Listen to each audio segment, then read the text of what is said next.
Asante sana mtazamaji katika Vuna TV. Tunakukaribisha leo hii katika mazungumzo yetu wazi hapa katika Vuna TV, na ninajua ni kwamba ni mara ya kwanza kuweza kukipokea kipindi kama hiki kikikujia mbashara kutoka viungani mwa mji wa Kisii na katika studio zetu za Vuna TV. Mimi hapa nimekuandalia watangazaji wa Vuna TV na pamoja na Vuna Radio ambao nitaenda kukujulisheni ewe mpenzi mtazamaji na mpenzi wa Vuna Radio, ili kwamba uweze kukongamana nao, kuzungumza nao na kuwajua hata zaidi na kile ambacho wanachokipenda. Na kabla ya kuweza kuendelea mbele, kumbuka kwamba katika Vuna TV tunakuagiza kwamba uweze kulike page yetu ya Vuna TV, uweze kusubscribe kwa page yetu ya Vuna TV katika YouTube channel yetu, na pia vile vile katika ukurasa wetu wa Uso Kitabu yani Facebook uweze kuingia na kusubscribe, kulike na kushare na marafiki. Waite wengi ili tuweze kuzungumza pamoja.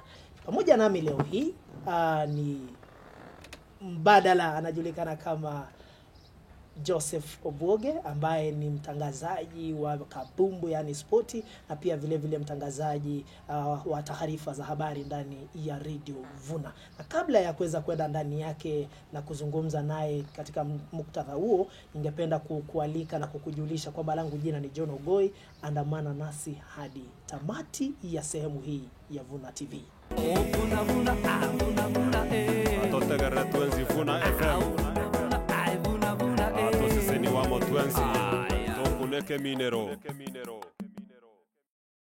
Kama nilivyokujulisha hiyo awali kwamba leo studioni nipo na mwenzangu Joseph Obwoge, ataweza kujitambulisha na kuweza kutuarifu majina yake kamili ni nani. Asante sana. Jina langu ni Joseph Obwoge Ogero, majina yangu matatu. Kwa yangu mimi ni Joseph Obwoge, lakini babangu aitwa Ogero. Sasa majina yangu matatu ni Joseph Obwoge Ogero. Kwa hivyo Obwoge si baba. Obwoge si baba. Obwoge ni wewe. Obwoge ni mimi sasa. Alright. Karibu sana katika sehemu hii ya kipindi chetu cha Vuna TV. Asante. Naam. Kidogo tu kwa kumjulisha mtazamaji wetu, wewe ni nani hasa zaidi katika nyanja hii ya wanahabari? Mimi ni mtangazaji. Sana sana mimi natangaza mpira. Natangaza vile vile yani matangazo yani habari. Vile vile mimi ni editor yani natengeza hizi video. Vile vile hizi sauti mimi natengeza pale. Vile vile naweza weka sauti kwa zile adverts. Una 1 2 3 unapata pale, unaweza naeka pale sauti. Hivyo naweza sema kwamba wacha ieleweke wazi kwamba sauti yako ina mvuto wa aina yake. Sijui kwamba kuna baadhi ya wasikizaji na wanaopiga simu kwenye Radio Vuna na kwenye TV ya Vuna TV wanasema sauti yako kidogo ni ya ninga. Sijui kama umepata kulisikia hilo. Sijapata kulisikia. Hivyo nimekujulisha. Au umenijulisha kwamba wanasema kwamba sauti yangu ya ninga. Asante wale ambao wanasema sauti yangu ya ninga. Kidogo tu utupeleke nyuma, utuarifu kwamba wewe umetokea, chimbuko lako lipi hasa? Mimi ni mzaliwa wa kaunti ya Kisii, mahali ama eneo linaitwa Nyamasibi. Inapatikana Nyalibari Masaba, kaunti hiyo ya Kisii. Division ama location ni hapo Nyamasibi, yote ni division, ni location kwa pamoja. Baadhi ya wengine wetu tukitaka kujulikana na nyumbani lazima tutaje hata sehemu vidogo pale nyumbani. Ni manake nini? Okay. Kwetu ama mali natoka, mimi natoka division inaitwa Nyamasibi. Na vile vile hiyo ndo wadi ambapo natoka nyumbani sasa. Sasa na mali natoka kabisa, ukitaka kunipata kabisa pale ambapo umetoka. Pale sasa hapo panaitwa Sasati. Sasati kuna pale shule ya vile vile shule ya upili ambayo iko hapo. Sasa ukifika hapo kwa shule basi ukiuliza mtu anaitwa Obwoge utampata. Naam, sasa ningeomba tuingie katika tajriba hii pana ya wanahabari ili kwamba kumjulisha msikilizaji na mtazamaji. Wewe ni mwanahabari na zaidi sana umefanya kazi hii kwa muda sasa. Itambulike kwamba wewe umefuzu kutoka chuo na taaluma yako ni ya wanahabari. Tuambie ni nini mvuto wako katika wanahabari huu na utangazaji huu? Ni sehemu gani? Kwa sababu tuna wale wanaochapisha, tuna wanaopiga picha, tuna baadhi ya wale hata wako nyuma ya kamera, mfano wake Kombo. Sasa mimi napenda sana kuongea na watu. iwe kwa redio, iwe kwa TV, yani kuongea nani, kuzungumza na watu, unaona. Sasa kama kwa mfano kuzungumza kwa kwanza ni kuwapasha habari, kuzungumza kwa pili ni kuweza unaweza kufanya kipindi, kuzungumza kwa tatu unaweza fanya pale kwa michezo, jamii. Sasa kuzungumza na watu. Yeah. Wewe ni mzungumzaji. Mimi mzungumzaji. You are a communicator. Kabisa. Aha. Sasa kabumbu. Tupeleke pale. Okay. Arteta. Yeah. Mchezaji huyo alikuwa mchezaji wa Arsenal na pia vile vile kocha saisi wa timu ya Arsenal. Kidogo tu tupeleke katika Arsenal na Man U. Na Man U amebwaga Arsenal. Man U amebwaga Arsenal. Tuende kazi katika lugha ya Ekegusi. Katika lugha ya Ekegusi. Asante sana mwancho mwatika leto kumera na gaige este studio ya itori tukolea lero. Ngoyo ni timu ya Arsenal, ni timu ya Manchester United. Mwancho mwatika lenga timu ya Manchester United ni gere soba sigetika Old Trafford. Toja mashabiki chiribu emerongo etani tato Western Star sigetika Old Trafford. Na sebon take emerongo bere chabu tokire timu ya Manchester United ni genyaga timu ya Arsenal chigoli ibere otarigo kuna. Wancho mwatigare ndoche gali abagosoria nowe bangete gali bagochaka mega gali agochaga akoroka nga Willian akorigara bekara agochenje magaga lakini magokana Manchester United bakoroga no Leguna Solskjaer agocha mega gali Bruno Fernandes agochenja ko bekatika tiga ya komonyera Paulo Labile Pogba ko beka bosi gali lakini bado mpira kwa bomongo kwa soka siko mwacho mwatigare utamu ulioje. Yeah. Sasa hebu nikuulize. Ni kukaa chini na kuweza kujua idadi ya wachezaji na majina yao. Mwanzo ukitangaza mpira lazima ujue wachezaji. Kama kawaida mchezo wa kabumbu unakuwa na wachezaji 11 kila upande. Upande huu kama ni Manchester wachezaji 11, upande huu mwingine kama ni Arsenal wachezaji 11, na pale kuna wale wachezaji wa akiba unapata kama wachezaji 6. Na vile vile kuna kocha na kuna wale marefari kwa uwanja. Sasa hiyo ndo kitu ama jambo la kwanza kulifahamu ukitangaza mpira. Na vile vile utamfahamu referee na jina lake kama right. Sasa na majina haya nasikia ukitaja nampatia sijui Pogba anatoka. Sasa vile ukiangalia pale wakati wachezaji wako uwanjani wanacheza, kuna vile wakivalia zile nguo zao jezi, kuna vile zimeandikwa namba. Kama ukiangalia namba 6 utajua huyu ni Pogba. Ukiangalia namba kama wa kwanza sana namba 1 huwa ya mlinda lango goalkeeper. So mimi ni shabiki wa Arsenal. Nataka sasa unitangazie Arsenal wamefunga bao bana. Wamefunga Man U. Arsenal wamefunga bao, wamefunga Man U. Wameshinda Man U. Sasa unajua hapa Arsenal nasikia juzi wamenunua wachezaji kadhaa. Lakini kwanza kuna wale wachezaji hatari. Sasa kama kuna mchezaji Willian, kuna mchezaji huyo Lacazette, kuna mchezaji Pierre-Emerick Aubameyang, sasa wachezaji wa shambulizi. Tunataka kufunga bao. Sasa tunataka kufunga bao. Asante sana mpenzi msikilizaji. Ni ulisema kwa lugha yake kusema Kiswahili. Umwancho mwatigalimbia mwono sana gogendrete kwa nyora matangasa ya masemo kwa studio ya ito ya Vuna. Umwancho mwatendo chega igestigetia Old Trafford igatigia so Manchester United. Dakika 89. Aya. Wanaanza bagochaka magagali ya timu ya Arsenal. Akobeka magagali Rob Holding akobeka katika ya komunyera Andre Lacazette Lacazette agochenge ya makomuli Willian akobeka ya komunyera Pierre-Emerick Aubameyang agosese sanduka gochenga Paulo Pogba komoyelia Aubameyang akobeka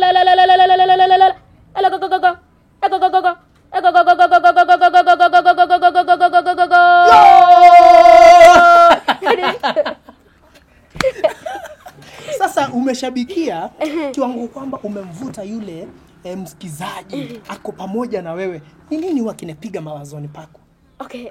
Pangu kwanza ni kuleta ile picha ya vile mchezo ulipo, sababu unapata hapa ni mchezaji ama msikilizaji sasa anakusikiliza. Wenda msikilizaji hana TV. Sasa kwa kutangaza na anakusikiliza kwa redio, lazima umchoree hii picha. Mchezo umetokea wapi? Umetokea kwa mlinda lango Band Leno, ukaingia katikati ukampata nani? Ukaingia huko mbele ukampata nani? Nini kilitendeka? Yani ilikuwaje, referee alikuwa wapi, mpira ulifungwa kutoka wapi na ulifungwaje, alipiga ule mkunje wa ndizi ama alipiga moja kwa moja ama nimpeleka mtu shopping ama aliwachenga wachezaji 7 wa Manchester, alimvisha kanzu akawaacha wachezaji 7 mara moja ya kwanza akashtua, mara moja ya kwanza ya pili akafunga. Yani ilikuwaje? Mtazamaji, hapa ni Vuna TV ambapo nazidi kukumbusha kwamba you like our page, you subscribe and you share ili kwanza kuweza kupata utamu kama huu. Studioni nina wangu Joseph Oboge Ogero ambaye ni mtangazaji wa sporti na pia vile vile mtangazaji wa kabumbu. Hivyo basi na pia habari. Yeah. Taarifa za habari. Kabisa.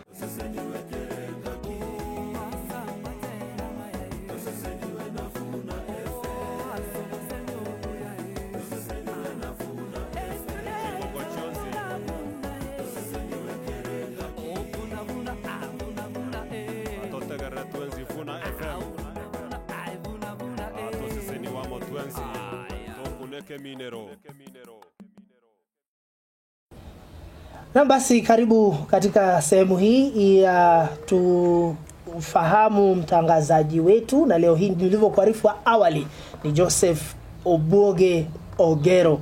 Go go go go go.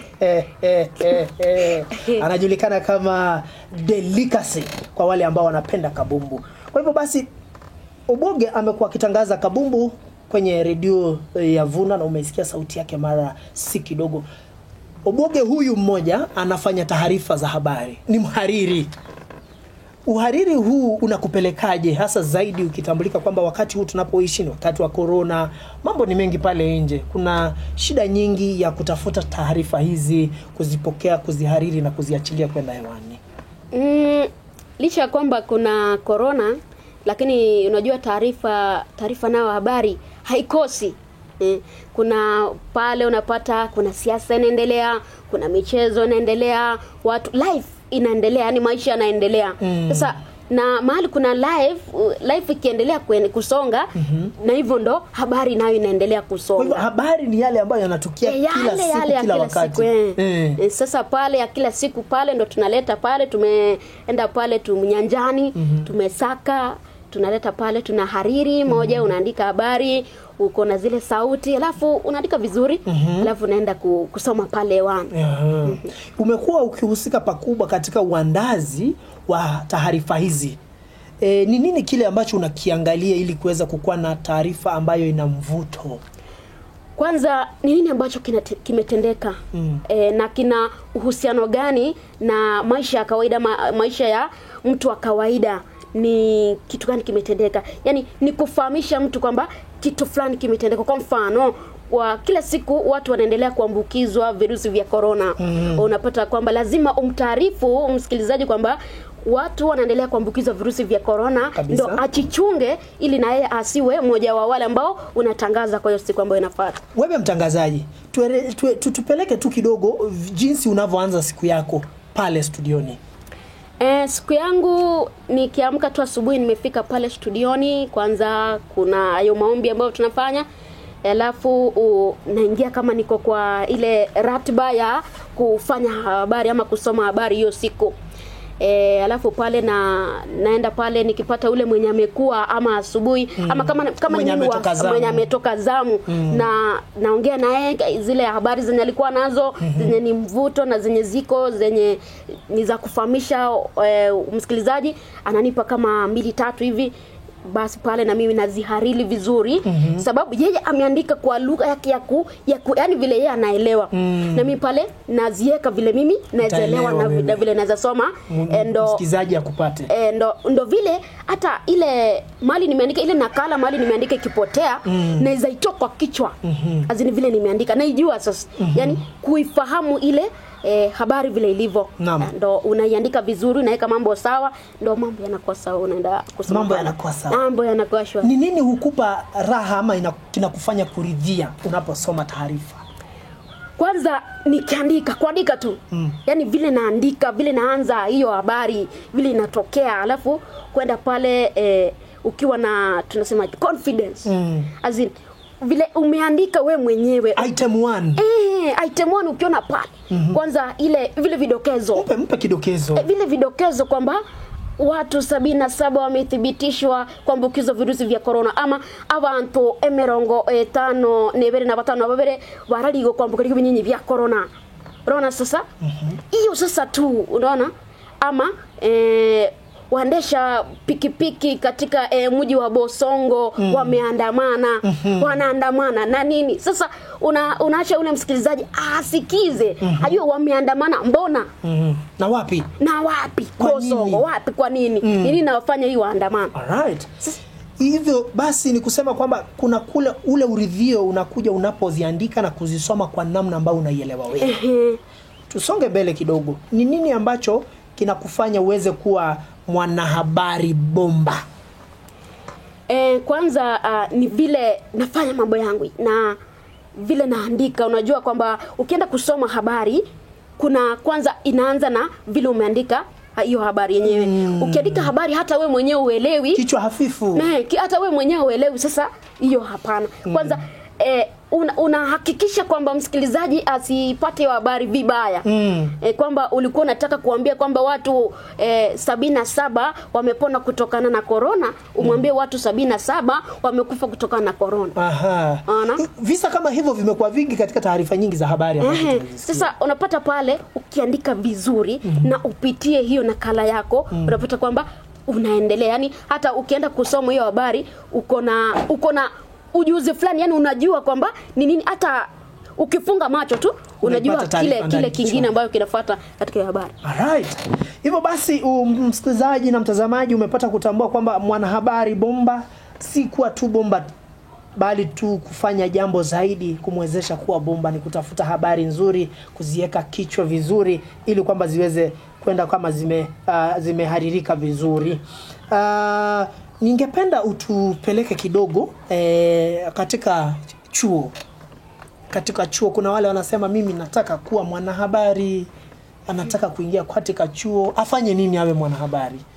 Kwanza kwa wanahabari lazima upende we mwenyewe kwa mwanahabari. Kutoka ndani yako kwamba mimi nataka kuwa mwanahabari. Na ujue unataka kuwa mwanahabari wa vipi, yani katika kiwango kipi, yani unataka kuwa mwanahabari wa kusomea watu habari, unataka kuwa mwanahabari wa kuandikia watu habari, unataka kuwa mwanahabari ule wa kuarili zile video zaenda pale ama producer hivi, unataka kuwa wapi, unataka kwenda kwa film industry, unaona, kutengeneza hizi video zenye tunaona, unaona. Kwanza lazima ujue hiyo unataka kuwa nini. Sasa lazima ukuwe na kitu ambacho unakithaminia sana. Ndo ukimaliza hiyo sasa unaanza kuangalia kama uko katika labda shule ya sekondari, unatia bidii kwa masomo yako. Ukitia bidii kwa masomo yako ndo upate ile alama ambao unakusudia ama ikupeleka katika kile chuo ambacho unataka. Alright. Kama unataka kwenda kusoma diploma, degree ama certificate ama shahada. Kama unataka kusoma hizo lazima kwanza utie bidii. Ukitia bidii matokeo yako ya mtihani wa kidato cha 4 yakitokea, sasa unaangalia nenda kufanya degree. Ukienda kufanya degree unachagua unataka kwenda shule gani. Nataka kwenda shule hii, basi. Ukitaka kwenda hiyo shule, basi unatuma barua yako ya maombi ya kuwa mwanafunzi katika chuo hicho, na basi ukipata barua ya kukubalia kwamba wewe mwanafunzi sasa kuanzia leo ujiunga nasi sasa, basi na hivyo unajiunga na pale vile vile unatia bidii. Kuna watu ambao ni wachanga hapa nje, wanafanya tu habari, hawajui kuna hatari katika ufanyaji habari za bandia. Wito wako nataka muambie, kuna baadhi ya watu wanajifanya watangazaji, hawana vyeti, hawajafuzu, wao wanataka tu kuwa wanahabari. Ni vizuri kutaka kuwa mwanahabari, ni vizuri, lakini yahitaji masomo vile vile. kwa sababu pale katika chuo cha wanahabari kuna vile mnafunzwa yani vile mambo yanafaa kuwa katika nyanja ya wanahabari. Kuna kufuatilia sheria. Kuna zile sheria ambazo kwamba ukiandika usiandike hivi, usiseme uongo, usitumie watu vibaya, unaona? Usitumie kazi ya mwenzio vibaya, usiwe kama huyo mwenzako. Unajua kuna wengine ambao wanataka kuwa Yusuf ama wanataka kuwa Obuoge. Wanataka kuwa Obuoge. Sasa hiyo kuna yani hayo masharti. Wanataka kuwa nani? Wanataka kuwa Obuoge. Na Obuoge ni wangapi? Na Obuoge ni mmoja. Obuoge ni mmoja. Kabla ya kutamatisha tu, tuambie siri nyuma ya, naona umevalia nyele zako za kachepeo. Siri iko wapi? Hapa hamna. Ama ni kitambulisho hiki? Siri tu ni kuachilia nyele zako zinakuwa, alafu vile vile unaosha vizuri kama wakati moja au pili hivi, unachana vizuri kwanza, alafu wakati ule wa kuchana unaweza mara moja tu kwa mwezi, unaweza zipaka mafuta vizuri, alafu zinatokea vizuri. Hivyo ninapenda jinsi inavyotokea nyele hizo, umezipigia upato sana. Hivyo basi, mtazamaji wa Vuna TV, ni kana kwamba tunaenda kumalizia sehemu hii ya kumfahamu mtangazaji wako tuliyekuwa naye studioni. Kwa hivyo kama umefurahishwa, unaweza kutuma jumbe zako pale chini ili tuweze kujua swali lako kwa Joseph Obuoge, na vile vile nitampa nafasi aweze kukujulisha kama yuko kwenye mtandao ya YouTube na Facebook ili kwamba uweze kuwasiliana pamoja naye. Jambo moja tu Obuoge, nimekupata hivi karibuni ukijihusisha sana na uhariri wa video. Ni nyanja uliyoisomea ama ni mvuto? Ndio, nikiwa shuleni nilifunzwa kutengeneza ama kuhariri hizi video. Ndio nikihariri video na huwa nahisi vizuri, yani unaona pale kwamba hii wewe ndio ulitengeneza, unaona inapokuwa inapendeza, inapokuwa tu pale yani inapendeza tu kwamba wewe ndio ulitengeneza, na napendezwa tu kutengeneza hizo video. Alright, hivyo basi ningependa kukupa nafasi ya kumzungumzia mtazamaji ili kwamba ajue vile atakavyowasiliana pamoja na wewe, na kwamba ajue kwamba unapatikana hapa Radio Vuna na pamoja na Vuna TV. Asante sana. Msikilizaji, mimi ni vile nilikufahamisha hapo awali kwamba jina langu ni Joseph Obuoge. Kwa wengi wanapenda kuniita Obuoge Junior, wengi wanapenda kuniita wale wa pale vile mwenzangu alisema hapa, wale wanapenda soka, napenda kuniita Delicacy. Mimi kwa mitandao Facebook pale utanipata katika Yusufu Obuoge, ile Yusufu iko na S, utanipata pale. Kwa ukiingia Instagram, ukiingia Twitter, utanipata pale katika hiyo Yusufu Obuoge. Vile vile katika YouTube utanipata pale, niko na ukurasa pale unaitwa Spot kwa pamoja, yani jina moja Spot. Tutazidi kusemezana zaidi. Karibu sana. Basi msikizaji na mtazamaji wa Vuna TV, imelazimu sasa tuweze kukunja jamvi zetu na jamvi langu hapa studioni kama John, ili kumruhusu mwenzangu Obuoge kuweza kurudi kazini na kuweza kufanya kile anachokipenda. Mtizamie hivi karibuni michezo inaanza. Ligi inaanza. Sijui kuna ligi ambayo iko pembeni atakujuvia, hivyo basi zidi kubaki katika Vuna TV ukiweza kujua ni lini ligi inaanza. Pia vile vile katika Vuna TV utaweza kujua ni nani atakujia kesho. Kesho tuna mtangazaji mwingine hapa mahiri ambaye unampenda tena unamfahamu kwa sana. Hivyo basi usicheze mbali. Kumbuka kwamba kusubscribe, kulike na kushare ndipo sasa tuweze kukuzana katika nyanja hii ya wanahabari. Langu jina John Ogoi, napotoweka hapa studioni singependa kukosa kumtaja aliye juu nyuma ya kamera zetu hapa, anajulikana kama Kombo Alfayo. Asante kwa kazi nzuri, na hivyo basi studioni natoweka hadi itakapotimia siku hiyo nyingine. Langu jina John Ogoi, ukipenda sana unitafute kwenye mtandao wa YouTube kama John Ogoi. Asante.